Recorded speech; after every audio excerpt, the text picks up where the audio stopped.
próximo día miércoles 20 vamos a estar aprobando ya el presupuesto, dándole media sanción para luego pasar sí ya a la Cámara Alta, al Senado, de manera que le queden 10 días para poder avanzar y convertirlo en ley antes de fin de año. Cuando uno hace referencia a la ley madre, digamos, siempre además tiene en cuenta, o veníamos armando los presupuestos, decía, con todo lo que prevé la inflación. ¿Cómo se hace con este que viene? Porque las últimas señales son positivas. ¿Cómo se mide el impacto? Bueno, el tema es así, Eduardo.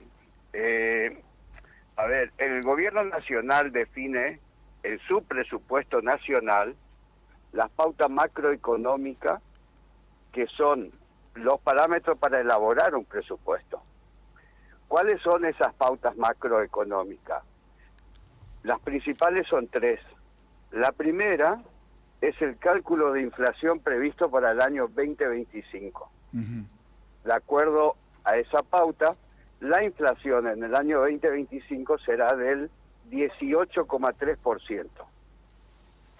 La otra pauta es el valor de la moneda dólar en relación al peso argentino.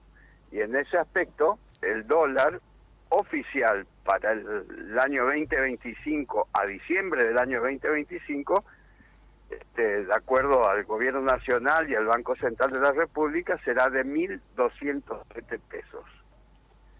Y la tercera variable macroeconómica es el crecimiento del Producto Bruto previsto para el año 2025, que será en el orden del 5%.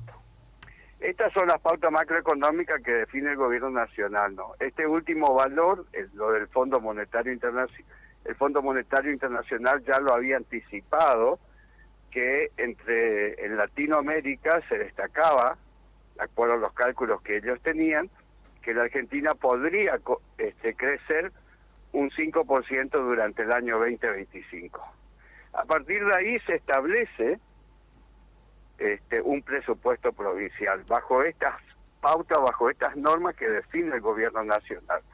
Por lo tanto, el Gobierno provincial elabora el presupuesto, y este presupuesto, en relación al de este año, el del 2024, tiene un incremento del 101%. Es decir, que estamos hablando aproximadamente de 2.400.000 millones de pesos, así en términos redondos, ¿no? Y lo importante de esto es que sobresale, a diferencia del presupuesto de este año, el que va a ser para el siguiente, un incremento para el Poder Judicial muy por encima de lo que establece la ley, ¿no? El Poder Judicial siempre recibía el 6,74% de los fondos de libre disponibilidad, y por una decisión política del gobernador provincial, esto se incrementa al 7,15%. ¿Al 13%? Podemos hablar en otros términos y decir también, por ejemplo, Eduardo, que la inversión en 3 áreas centrales que para el gobierno provincial son muy importantes, como por ejemplo la salud, la educación y la seguridad. En esas 3 áreas, si tenemos en cuenta el presupuesto de cada una de ellas, representan el 52% del total del presupuesto. Es decir, que más de la mitad del presupuesto, Eduardo, está volcado en estas 3 áreas. Si a eso le agregamos lo que significa la coparticipación a los municipios, ya estamos hablando de el 65% de este presupuesto quedaría afectado en estas cuatro decisiones o áreas en las cuales hay que distribuir recursos. Y luego hay una cuestión que trae tranquilidad a todos los correntinos. Tengamos en cuenta que un presupuesto es un cálculo de expectativa. En función de esto se prevé cuántos recursos se puede recaudar. Uh-huh. Y a partir de ahí cómo se distribuye, ¿no? Entonces sostiene también este presupuesto que si existen recursos por encima de lo presupuestado y siempre y cuando sean de libre disponibilidad, el 50% de todos esos recursos será destinado a la masa salarial. Para el gobierno provincial, la política salarial es central. Fíjense ustedes que este año, en el año 2024, tuvimos una inflación acumulada en los 10 primeros meses del año del 107%. Sin embargo, con los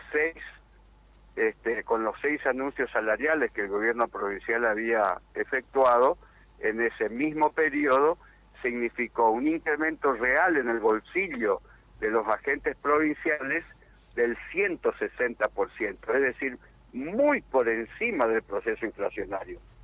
Y esto tiene una particularidad, intención, que es no solamente que el salario de los correntinos no pierda poder adquisitivo, sino que por el contrario, eso significa un mayor dinamismo en la economía provincial, ¿no? Cuanto más y mejor perciban los haberes, el personal activo provincial, se beneficia toda la actividad comercial, toda su cadena, y esto de alguna manera también le genera dinamismo a la economía provincial. Claramente. Es decir, que para el gobierno el tema de los salarios es una cuestión de Estado.